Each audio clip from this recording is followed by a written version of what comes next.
It's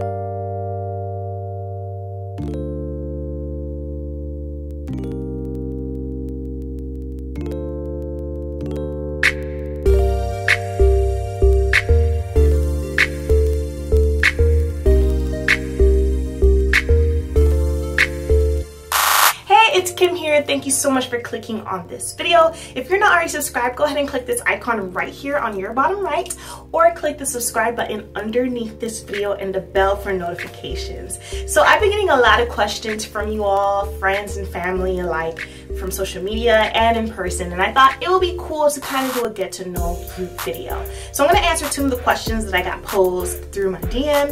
Is that only for Instagram? Yeah, through my DM and Facebook and other social media outlets, and answer those for you guys. So if you have any questions, things you want to know about me, feel free to leave a comment below this video. And I kind of want to just answer these questions. I know there's so many YouTubers online, and I think it's good for you guys to kind of get to know who I am. You guys probably have gotten a feel of who I am, but I don't mind answering your questions. So be sure to leave it below, and let's get started. Someone wanted to know where I got the name Kim All Naturelle from. So I'm gonna break that down for y'all. So Kim obviously is my name. All is basically how I want to be myself in all areas of life. And when I say all areas, I want to be naturally myself. So naturelle. Naturelle is just a blending of the word nature and elle, which is woman or female in a French term. I just gelled it together as naturelle. So that's what my YouTube name came from, and I just want you guys to know I want to be naturally myself in how I feel and how I think, and also how I present myself to the world. I don't want to be false or faux in any way. I want to be naturally me. Second question, who is my natural inspiration? So my natural hair inspiration, I'm gonna say Jill Scott, not only because of her hair, but her whole swag, her whole demeanor is something that I am, that I actually kind of lean more towards. So Jill Scott for sure. Okay, so the next question is my top 5 bucket list items. Okay, so I'm gonna run down. So the first thing on my list, not in a particular order, but visit an African country. I really want to leave the North American continent. I've been on this continent for too darn long. Haven't been out of it, but I think the first continent that I want to explore is the African continent. What specific African country? I don't know. Anyone will be cool. I think I will probably like to go to Nigeria or Ghana because I have friends from there. I totally want to check out South Africa. I know that's like probably the biggest place for people to travel, but I wouldn't mind like just, you know, checking out South Africa.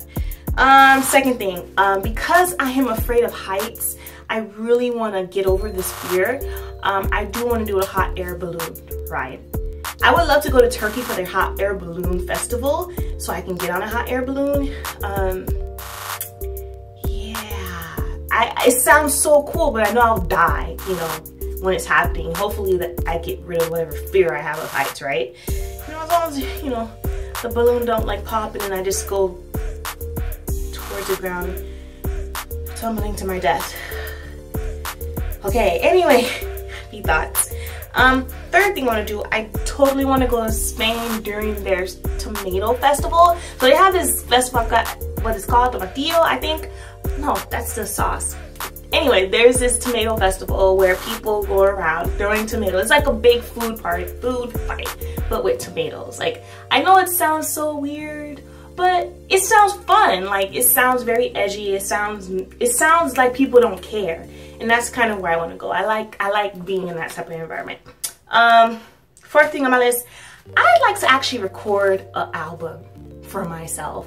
I've been writing songs since 2nd grade. I probably have a stack of probably like 100+ songs that I've written over since then and now. And I know I don't really practice songwriting and everything a lot anymore, but sometimes it just comes to me. I would like to actually put some of these things into, you know, music form, and so I could at least jam to it, you know. I would like to have an accompaniment, you know, to these lyrics and stuff. So I like to record an album. Fifth thing, master another language. I already speak English fluently. Creole, well, I used to be fluent, but I'm still fluent, but you know, I still question myself sometimes. Spanish, I'm at an intermediate level in Spanish. I still can't speak it. I'm not really good with listening and understanding. I'm really good at reading and understanding, so I definitely want to master Spanish. But other than Spanish, I'd love to master French. Only because, yeah, I'm Haitian, and it will make me communicating with my family members who don't speak English, you know, even better, you know. So, and plus French is, after Spanish, it's Mandarin. Mandarin is super hard. Kudos to anyone who learns Mandarin or any of those Japanese or Korean. Those are some hard languages. Yeah.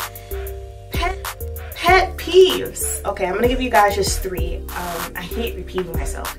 So yeah, I don't mind repeating myself to an extent where it makes sense, but then when I have to constantly repeat myself to the point that you literally didn't listen to what I said the first time, like, I don't like doing that. Like, I do not like repeating myself, and I get really frustrated. I know, you know, this could be a good thing, you know.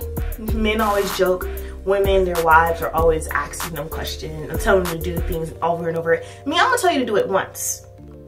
If I see you didn't listen to me the first time, and a substantial number of days, you know, pass, I'm gonna do it myself. And if you feel hurt about that, that's you. I already asked you the first time and I gave you time, so I don't like repeating myself. Number 2, people touching my stuff and not returning it to the same condition and place in which they found it. That's a big pet peeve of mine. If I put something of mine in a place, I don't mind people using my stuff, but make sure after you use it, you clean it and you also put it back where you found it. Like, I don't want to have to search for my things. Like, yeah, I'm anal like that. Third thing, unnecessary meetings. This is something that I realized I hated. I'm sure everyone that works in an organization, corporate, whatever, we all hate this. I don't like wasting my time. If what we need to discuss could have been handled over email or phone call, there's no reason for us to be meeting in person. Like, that's a waste of your time, that's a waste of my time. So when I host meetings, whether it's for my committee or whatever type of meeting I host, I stick to that agenda and I make sure we don't go over or we don't drift, because this ain't what we meeting for. We meeting for something specific. Don't veer off. You can schedule another meeting outside with whoever you want to handle other stuff if it's not deemed appropriate for this specific meeting. So I hate unnecessary meetings. I hate them. Number 6, what are you known for? What am I known for? I guess my friends and family back in Miami. What do my friends and family say? They say I'm very smart. I'm responsible. I think I'm known for being super responsible. I don't like using that smart term because I tell people all the time, like, my ACT score, SAT score, book intelligence is not intelligence, man. Like, I'd rather have street smarts before that, because street smarts gonna keep me safe. Street smarts is gonna keep me, it's more applicable than book knowledge. Like, head knowledge ain't gonna do nothing for me. So I don't think I'm smart. I think I'm just like any other person. I may have, you know, some facts that I have picked up over the years. I have this ability to memorize weird things. They even call me, my mentees back at home used to say I'm like a Google, because I know it. It's not that I know everything. It's just that when I hear something I don't know it, I go back and I read about it, and I tend to keep that knowledge to an extent, like the overview of that knowledge in my head, so I can recall it, I guess. But I'm known for being very responsible and I guess knowledgeable. 7, a secret about you. I am, well, everyone knows I'm a nerd, but I am a big sci-fi fantasy junkie, and I didn't add it on my top 5 bucket list because I was going to mention it on this question. Like, I want to go to Comic-Con so bad. I want to dress up as anyone. Gamora. I just want to go to Comic-Con. Like, I'm such a freaking nerd. I love sci-fi. I love anything sciencey. So I have a lot of friends who are engineers and stuff, And like, I may not understand everything to the T of what they're talking about, but I understand because my mind is like, I'm so fascinated with science. I'm such a sci-fi person, sci-fi nerd. I love anything sci-fi fantasy. Favorite musical artist is Boyz II Men. Everyone should know that by now. I love me some Boyz II Men. Favorite genre, I never know how to pronounce that word. Genre of music, R&B. I love R&B, rhythm and blues, the prerequisites and the ones that ended in the early 2000s. R&B right now is, I don't know what's going on, but I don't like the ones right now, but I like, you know, 90s and beyond. Like, and I guess there's like Anita Baker and well, that falls into jazz. Like, it's kind of loose. Like, I love Louis Armstrong and Ella Fitzgerald. Like, they're not R&B, but I think like they were prereqs to R&B. Like, I love black music from 50s on to the early 2000s. I can't put it in a genre because genres are ever evolving. Then my biggest goal for 2017, other than saving, because that should be everyone's goal, right? You need to save, you know. I think my biggest goal is finding balance.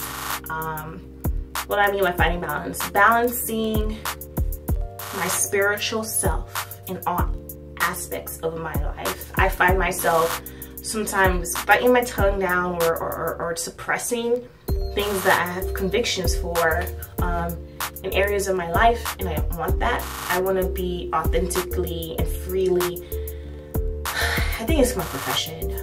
I want to be free in my faith in all areas of my life, and I know that it's what every Christian hopes for. So that's my goal this year, is to kind of put God in the center of everything, the center of my wallet, the center of my love life, the center of my academics, the center of my professional, center of my personal. Like, I want God to be in everything, and He's not the center of everything yet. I'm getting there.